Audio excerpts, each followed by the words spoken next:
approaching Soviet airspace. 20 minutes to drop off. Commencing internal depressurization. Equipment check. Arm main parachute. All right. You ready to go? Drop zone still showing a high pressure mass. Cav okay. Good. We've got high visibility.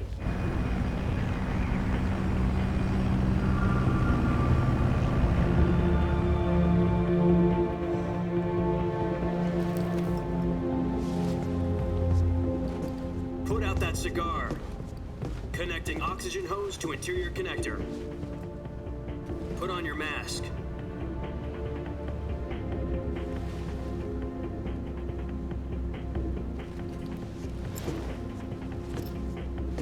Does this panty waste know what he's doing?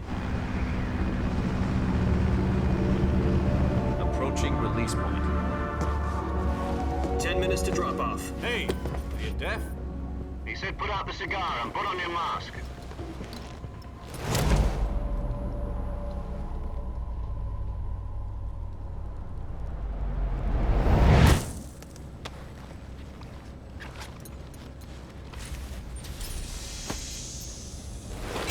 Depressurization complete. Checking oxygen supply. 6 minutes to drop off. Opening rear hatch.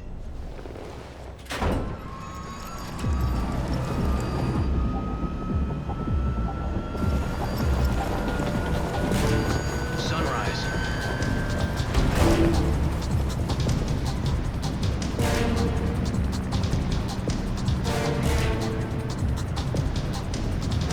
External temperature minus 46 degrees Celsius. 2 minutes to drop off. Stand up. You'll be falling at 130 miles per hour. Try not to get frostbite from the wind chill. 1 minute to drop off. Move to the rear. Activate the ammo bottle. This is one for the history books. The world's first Halo jump. 10 seconds to drop off. Stand by. Status okay. All green.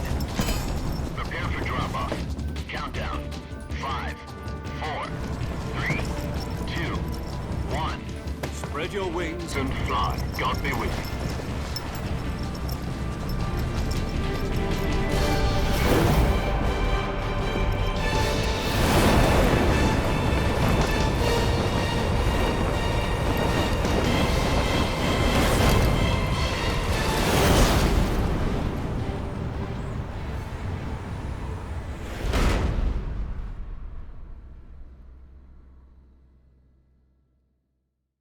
Jack, I've got some important news.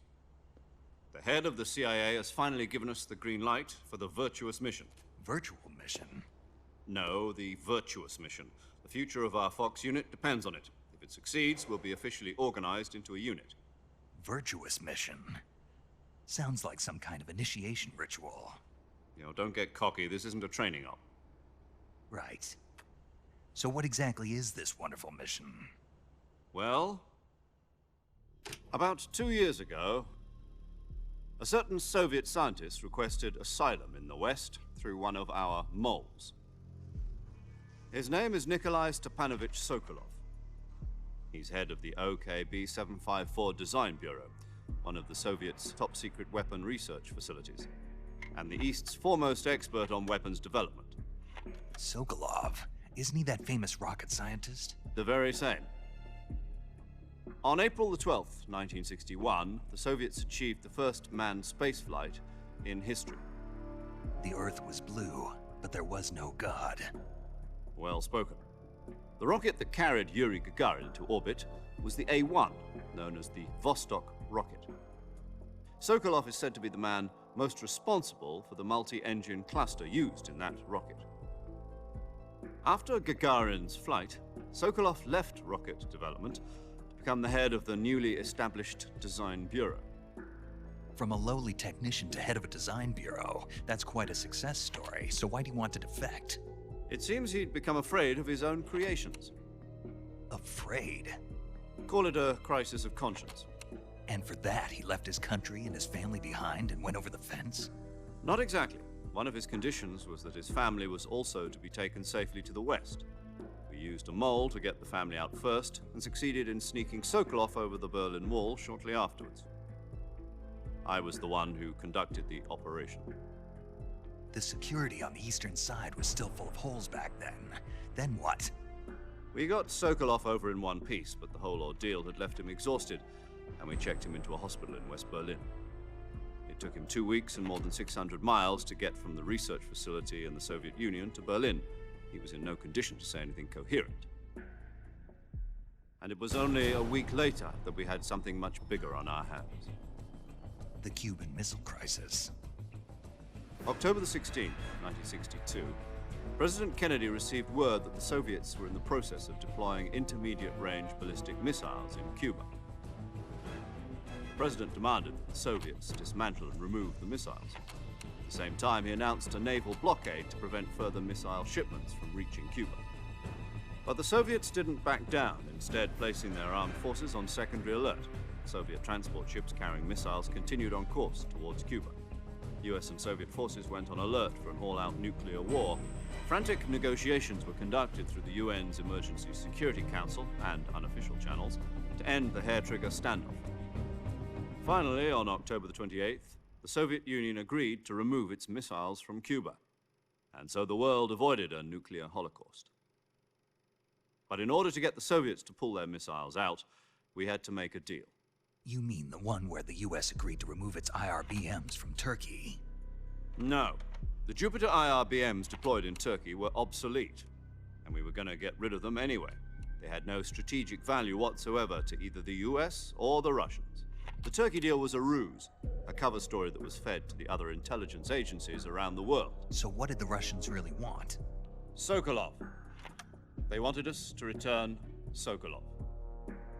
You mean the Soviets pulled out of Cuba just to get their hands on Sokolov?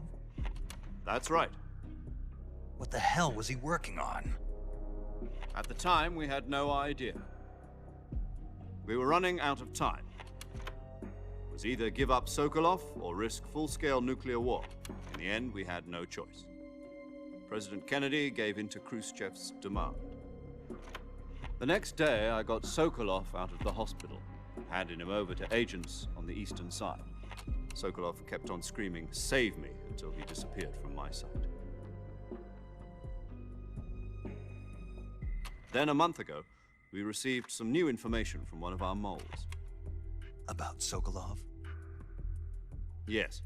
He was taken back to the research facility and forced to continue working on the weapon in question under KGB supervision. What's more, it's on the verge of completion. So what kind of weapon is it? Something to do with space rockets? No, missiles. Same technology. I guess you're right. We don't know the details, but it appears to be a new kind of nuclear device. For half a year now, the Soviets have been conducting frequent nuclear tests at Semipalatinsk. Something to do with the weapon, I assume. We're talking about a secret weapon so big that Khrushchev was ready to pull out of Cuba to get it back. Is Sokolov still in the facility? No. According to our intelligence, he's in Selinoyarsk, a place in the mountains about 3 miles to the west that's known as the Virgin Cliffs. The Virgin Cliffs. Nice name for a virtuous mission. They moved him there just recently. Why? Apparently, they're conducting a field test of the weapon, but it's our best chance to get him back. This mission would never have been possible if he was still in the research facility. This is our last chance. Sokolov must have known that too when he contacted us.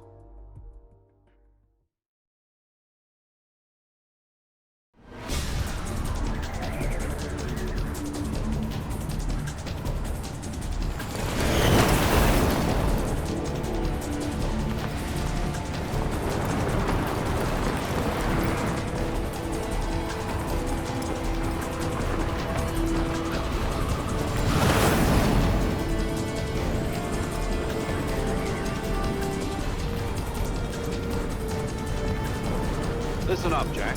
Your mission is to infiltrate Selinoyarsk in the Soviet mountains, ensure the safety of Sokolov, and bring him back to the west.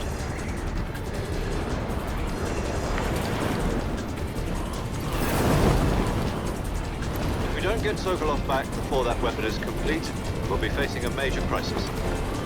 The clock is ticking.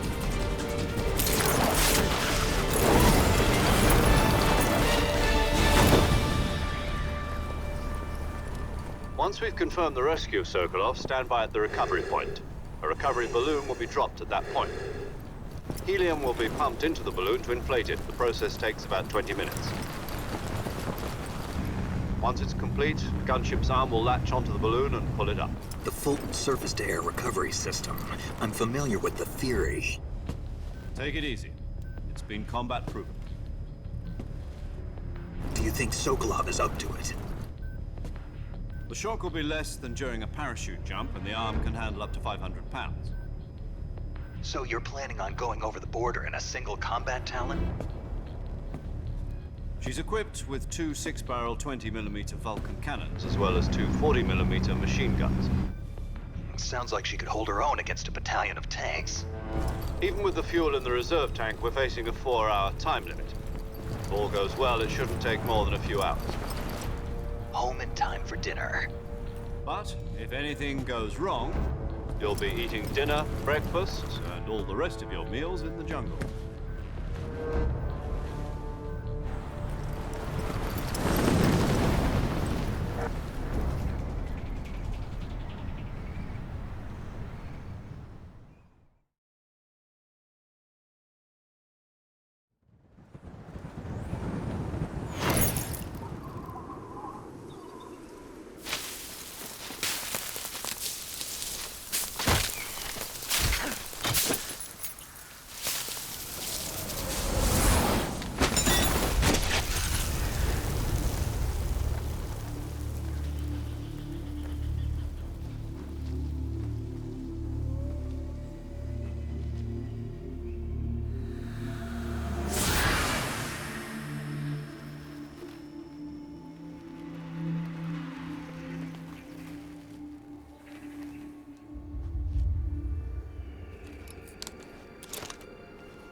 Do you copy?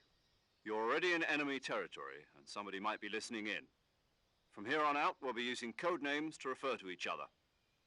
Your code name for this mission will be Naked Snake. I'll be referring to you as Snake from now on. You're not to mention your real name. Snake? Well, you don't like snakes? What do you mean? Well, you've eaten one before, haven't you? In survival training. I'm glad to hear that. I don't know if I'd ever order one in a restaurant, but... Be careful, you might not have a choice. What about you, Major?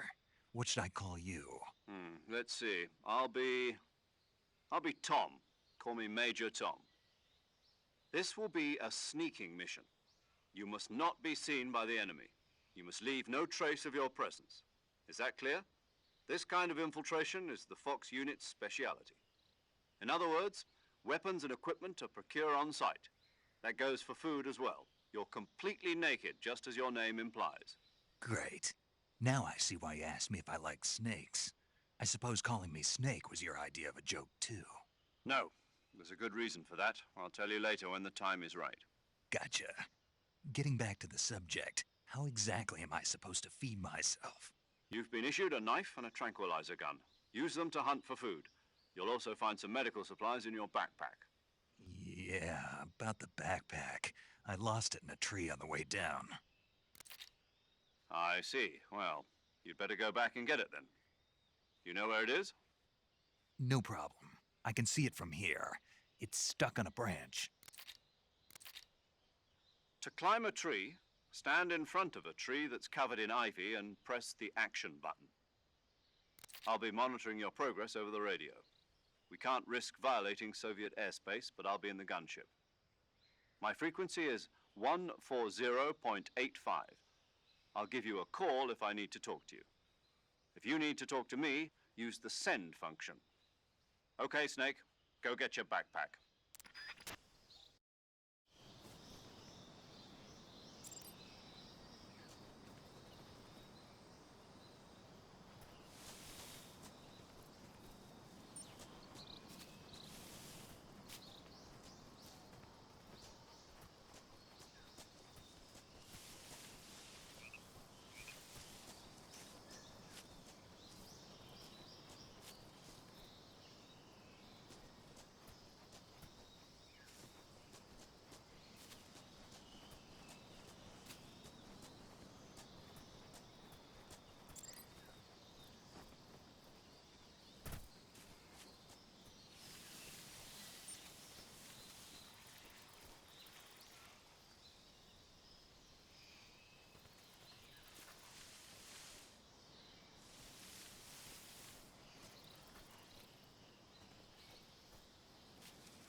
see you've retrieved your backpack, Snake.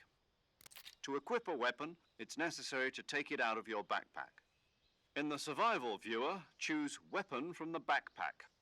Your available weapons will be displayed in a list on the screen. From that list, choose the weapon you want to equip and press the Enter button. For other equipped items, just do the same thing from Item. Got it. Use the survival viewer backpack. Yep, that's right. Survival is fundamental to this mission. After you've been out in the field for a while, your stamina will start to drop. If your stamina gets too low, it'll affect your performance. You won't be able to shoot accurately, for example, and your wounds won't heal as smoothly. Keep an eye on your stamina so you don't run out. To recover lost stamina, you can hunt for local flora and fauna. You can use either your tranquilizer gun or your knife to hunt. My only weapon is a Mark 22 Hush Puppy tranquilizer gun? That's right. It's been fitted with its own suppressor.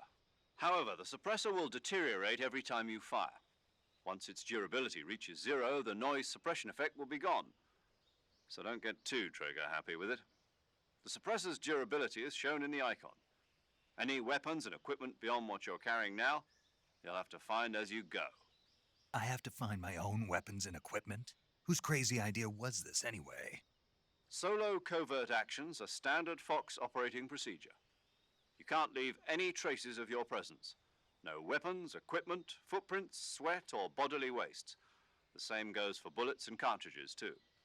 Your presence in enemy territory is already a violation of international conventions of warfare. There aren't supposed to be any American soldiers in Russia.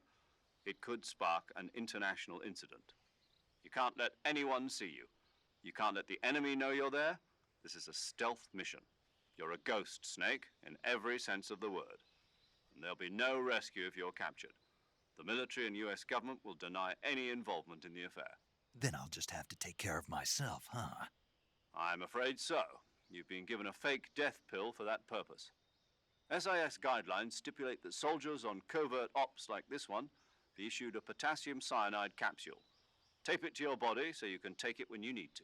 How generous of you. Use it if you're taken prisoner by the enemy. It'll send you into a state of false death for a short time. Fooling them into thinking that I'm really dead. So, how do I come back to life? Just take the revival pill. You mean that thing they put in my tooth before the mission? That's the one. But be careful. If you remain in a state of false death for too long, nothing will be able to bring you back. Remember that. I'll keep it in mind. You said this was a solo mission, right? Right. I guess that means I can't count on any reinforcements. Correct. The mission rests entirely in your hands. A real one-man army. Relax. There's a support team ready to back you up over the radio. Who? I'll introduce them to you. This time, survival is of utmost importance. The first member of the support team will be in charge of monitoring your physical condition, acting as a medic, so to speak, as well as recording your mission data. She's a member of Fox as well, and she's here on the gunship with me. She? Hello, Snake. I'm paramedic. Nice to meet you. Paramedic. As in a medic who comes in by parachute. Aren't you going to tell me your real name? Are you going to tell me yours, Mr. Snake? My name, huh? It's John Doe. And they call you Jack for short. You're a regular Captain Nemo. A name means nothing on the battlefield. After a week, no one has a name. What's your name? Jane Doe. Very funny. I wasn't joking, but I'll tell you my name only if you manage to make it back alive. My frequency is 145.73. She's also in charge of recording your mission data. Whenever you want to save, send a message over the reserved save frequency, 140.96. So saving lets me record my mission data. That's right. It also records the state of your health. Good to know. There's one more person I want to introduce you to, Snake. Huh? Speaking of snakes, you remember the boss, don't you? A legendary soldier and your mentor. Actually, it was the boss that got the DCI's authorization in the first place. She's going to be serving as Fox's mission advisor. The boss is? She also helped me plan this mission. She and I were at SAS together. Jack, is that you? How many years has it been? Boss? That's right. It's me. Oh. Talk to me. Let me hear your voice. It's been 5 years, 72 days, and 18 hours. You've lost weight. You can tell just by the sound of my voice. Of course I can. I know all about you. Really? Well, I don't know anything about you. What's that supposed to mean? Why'd you disappear on me all of a sudden? I was on a top-secret mission. You didn't need me anymore. But there were still so many things I wanted you to teach me. No, I taught you everything you needed to know about fighting techniques. I taught you all I could. The rest you needed to learn on your own. Techniques, sure. But what about how to think like a soldier? How to think like a soldier? I can't teach you that. A soldier needs to be strong in spirit, body, and technique. And the only thing you can learn from someone else is technique. In fact, technique doesn't even matter. What's most important is spirit. Spirit and body are like two sides of a single coin. They're the same thing. I can't teach you how to think. You'll just have to figure it out for yourself. Listen to me, Jack. Just because soldiers are on the same side right now doesn't mean they always will be. Having personal feelings about your comrades is one of the worst sins you can commit. Politics determine who you face on the battlefield. And politics are a living thing. They change along with the times. Yesterday's good might be tomorrow's evil. Is that why you abandoned me? No, it had nothing to do with you. I already told you, Jack. I was on a top-secret mission. A soldier has to follow whatever orders he's given. It's not his place to question why. But you're looking for a reason to fight. You're a natural-born fighter, but you're not quite a soldier. A soldier is a political tool, nothing more. That's doubly true if he's a career soldier. Right and wrong have no place in his mission. He has no enemies and no friends. Only the mission. You follow the orders you're given. That's what being a soldier is. I do whatever I have to get the job done. I don't think about politics. That's not the same thing. Sooner or later, your conscience is going to bother you. In the end, you have to choose whether you're going to live as a soldier or just another man with a gun. There's a saying in the Orient, loyalty to the end. Do you know what it means? Being patriotic. It means devoting yourself to your country. I follow the president and the top brass. I'm ready to die for them if necessary. The president and the top brass won't be there forever. Once their terms are up, others will take their place. I follow the will of the leader, no matter who's in charge. People aren't the ones who dictate the missions. Then who does? The times. People's values change over time, and so do the leaders of a country. So there's no such thing as an enemy in absolute terms. The enemies we fight are only enemies in relative terms, constantly changing with the times. As long as we have loyalty to the end, there's no point in believing in anything, even in those we love. And that's the way a soldier's supposed to think? The only thing we can believe in with absolute certainty is the mission, Jack. All right, but do me a favor. What is it? Call me Snake. Snake. Oh, right. Your codename is Snake. It suits you well. That's right. The legendary unit that the boss put together during World War II was a snake. The Cobra unit, a group of heroes that brought the war to an end and saved the world. As long as you've got a legendary hero backing you up, you'll be fine. Isn't that right, Snake? Yeah, I can't think of anyone else I'd rather have with me. Oh, and one more thing, boss. Yes? It's good to hear your voice again. Same here. After all, who knows if either of us will make it out alive? Snake, you are always best at urban warfare and infiltrating buildings. But this is the jungle. Survival is going to be key. Those CQC techniques I taught you are sure to come in handy. CQC? Close quarters combat, huh? I've been in the Green Berets for the past few years. I'm probably pretty rusty. Not to worry. I'll be here to help you remember. After all, this is your first actual survival mission. I'll be supporting you over the radio. Where are you, boss? Next to the Major? The boss is communicating with us by radio from aboard a Permit-class submarine in the Arctic Ocean. My frequency is 141.80. Call me if you need my advice on battle techniques. Gotcha. Your mission is to retrieve Dr. Sokolov.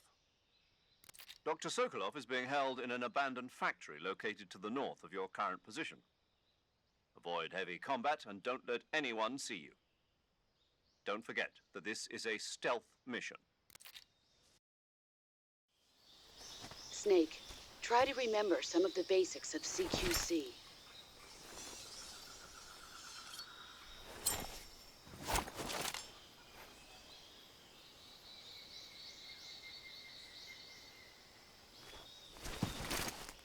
Commencing virtuous mission now.